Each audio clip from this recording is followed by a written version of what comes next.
नमस्कार दोस्तों, मैं राजेंद्र कोलावत, राजस्थान जीके विशेषज्ञ, जहां आपको भूगोल, इतिहास, राजस्थान का कला एवं संस्कृति का संपूर्ण एक विस्तृत और क्रमबद्ध अध्ययन के लिए समर्पित। मित्रों, वाईएसआर एजुकेशन के माध्यम से आपको लगातार फ्री स्टडी की क्लास यूट्यूब पर उपलब्ध करवाई जा रही है। इनको देख करके आप विभिन्न कंपटीशन परीक्षाओं में, विशेषकर राजस्थान की परीक्षाओं में अपनी भूमिका अदा कर सकते हैं। और इस YouTube चैनल के सेम ही बिल्कुल एकदम YSR education app, learning app launch किया गया है, जहां पर आपको राजस्थान की संपूर्ण परीक्षाएं, भारत लेवल की जो इंडिया लेवल की संपूर्ण परीक्षाएं, तकनीकी शिक्षा से संबंधित, विशेषकर कंप्यूटर शिक्षक जैसी संपूर्ण भर्ती परीक्षाओं के कोर्स बड़े विस्तृत और बड़े अच्छे विशेषज्ञों के साथ में आपको उपलब्ध करवाए जा रहे हैं, तो आप उस ऐप को जरूर ज्वाइन करें। मित्रों, आज का हमारा टॉपिक रहेगा राजस्थान की स्थलाकृति को लेकर के। राजस्थान की स्थलाकृति कैसी है, कैसा उसका सिद्धांत है, कैसे कहां से आया, पूरा बिंदु वगैरह वो सब हम पढ़ेंगे आज। तो आइए मित्रों, शुरुआत करते हैं। अब ऐसे टॉपिक वैसे YouTube पर पढ़ाए नहीं जाते अधिकतर, लेकिन चूंकि अधीनस्थ बोर्ड के द्वारा ऐसे पेपर बनाए जा रहे हैं, तो फिर हम वहां तक जाएंगे। तो शुरू कर रहे हैं हमारी पहली क्लास। ध्यान देना,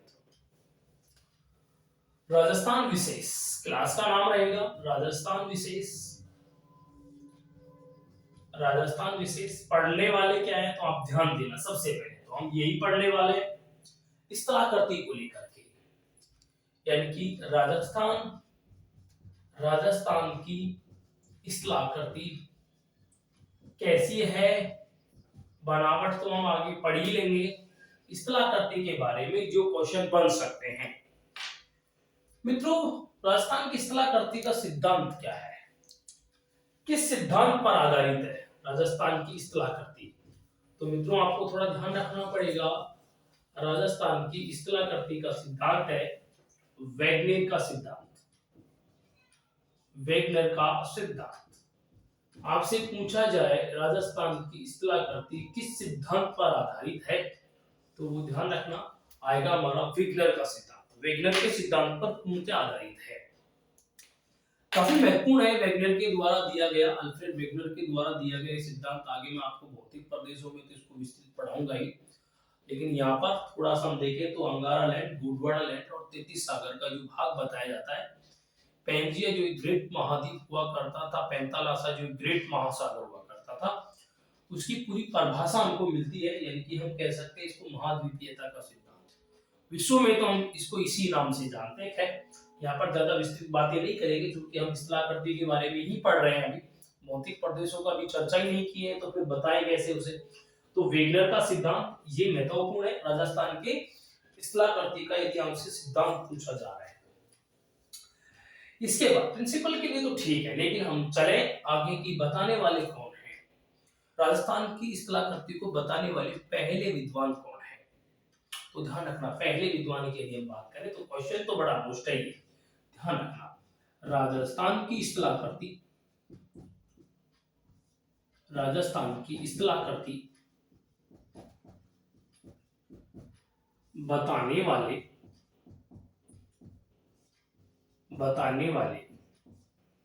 पहले विद्वान, तो आप ध्यान रखना पहले विद्वान का नाम है हेंडले मौर्य।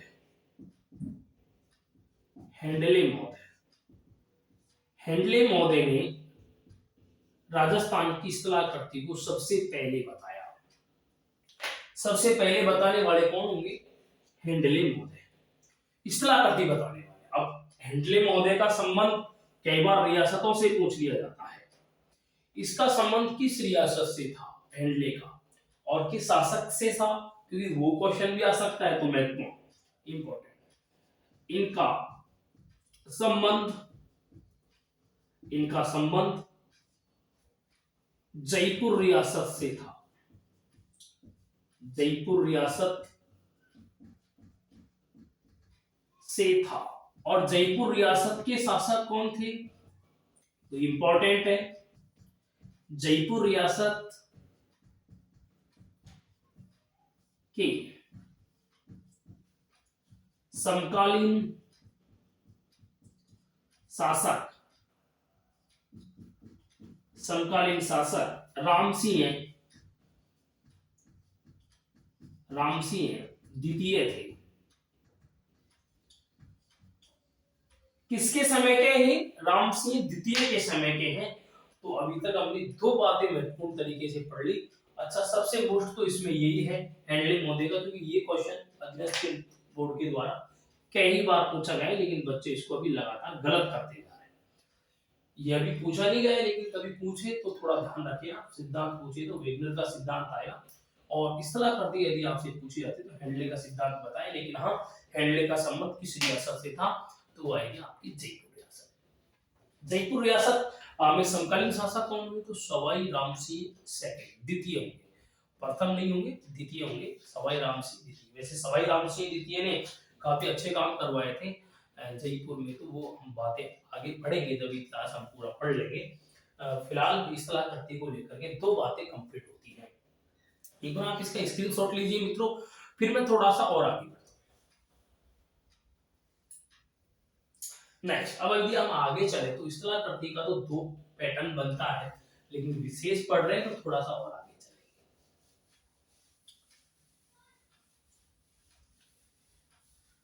हाँ, अब इसी विशेष में हम पढ़ने वाले राजस्थान का आकृति। राजस्थान का आकृति कैसा आकृति है राजस्थान का, कैसा वो पैटर्न बनता है पूरा, वो हम पढ़ने वाले हैं। तो ध्यान देना, यदि हम गणित के हिसाब से देखें और यदि हम देखें वस्तु के हिसाब से, तो इनमें अलग अलग बातें आती है। सबसे पहले यदि हम देखें गणित के हिसाब से, गणित के हिसाब से देखा जाए तो राजस्थान का जो आकृति है वो कैसा है? तो मित्रों आप ध्यान रखना, चतुर्भुजा का, चतुर्भुजा का कैसा है राजस्थान का आकृति? चतुर्भुजा का है। लेकिन यदि देखा जाए वस्तु के हिसाब से, तो किस वस्तु के समतुल्य या किस वस्तु की तरह दिखाई देता है? तो आप ध्यान देना, ये आता है हमारा पतंगा। पतंगा कैसी है राजस्थान की आकृति? पतंगा का। वस्तु के अनुसार देखा जाए और गणित के हिसाब से देखा जा रहा है तो आता है हमारा चतुर्भुजा का।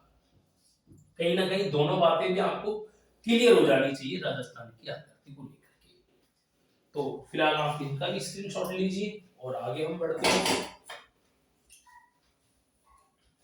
नेक्स्ट मित्रों, यदि हम आगे चले तो अगला बिंदु आता है हमारा राजस्थान के प्रमुख नाम आते हैं वैसे तो, लेकिन नाम की मैं क्लास अलग करने वाला हूँ, क्योंकि उसको एकदम पूरा फ्रेश पढ़ेंगे और वो थोड़ा बड़ा क्लास भी होगा।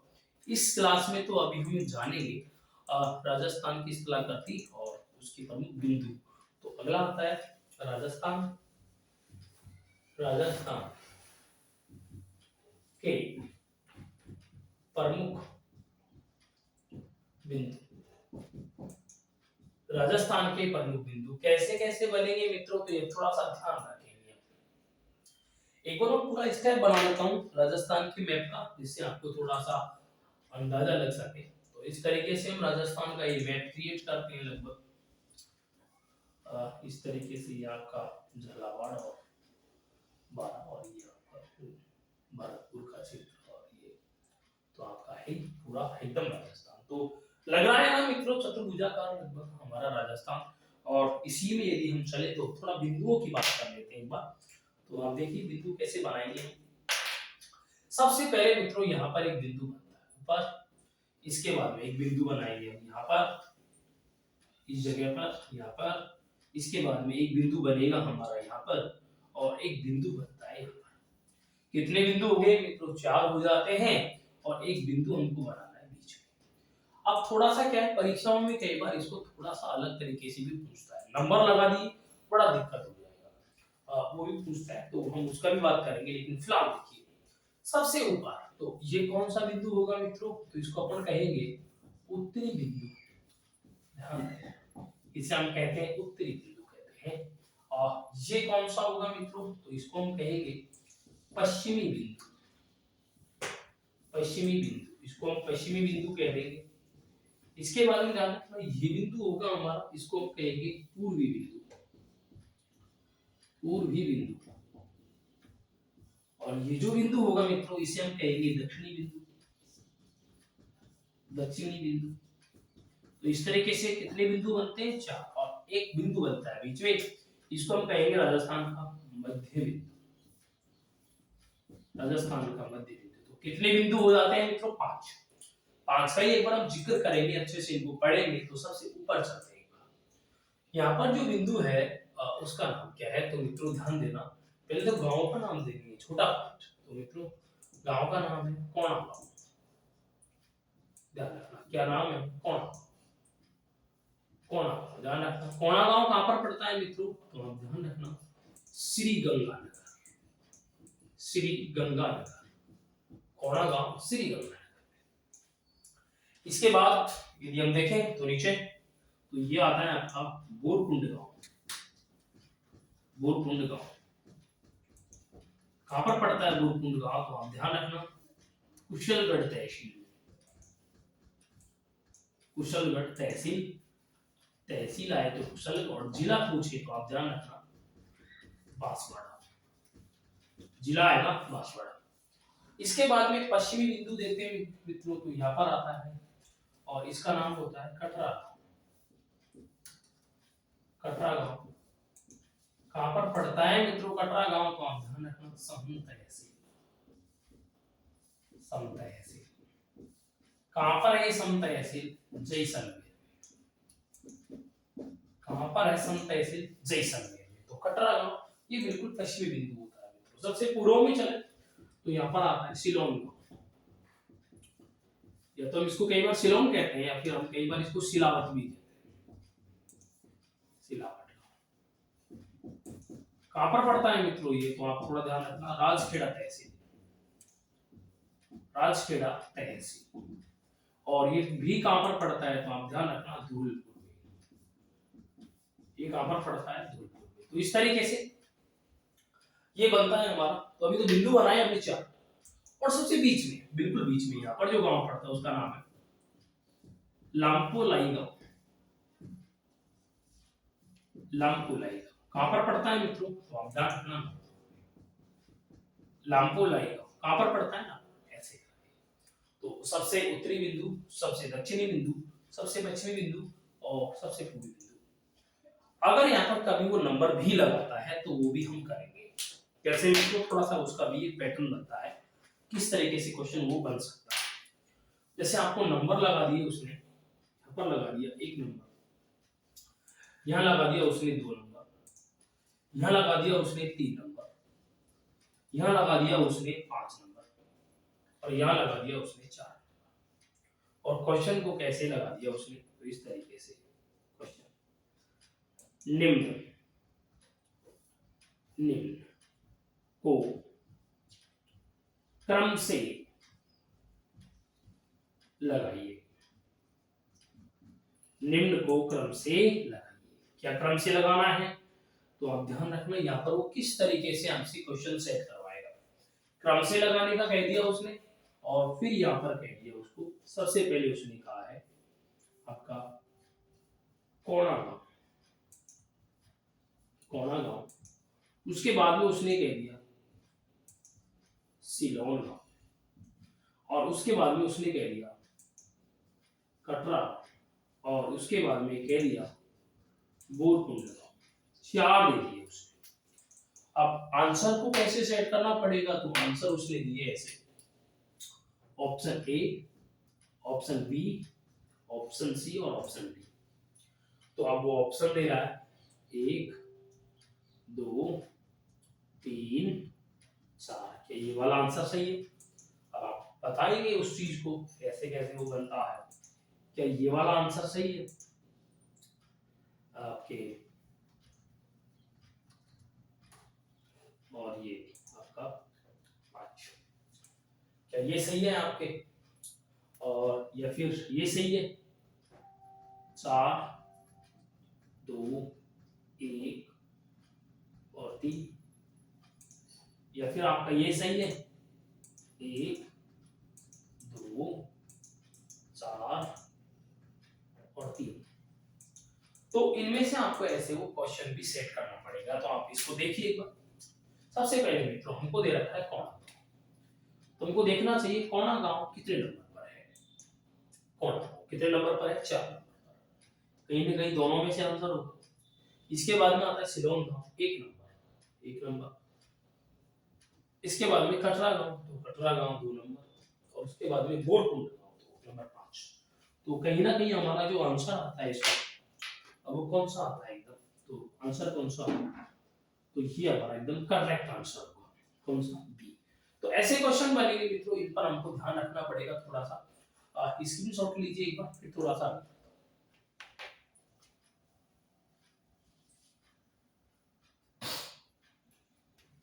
स्क्रीनशॉट लीजिए मित्रों।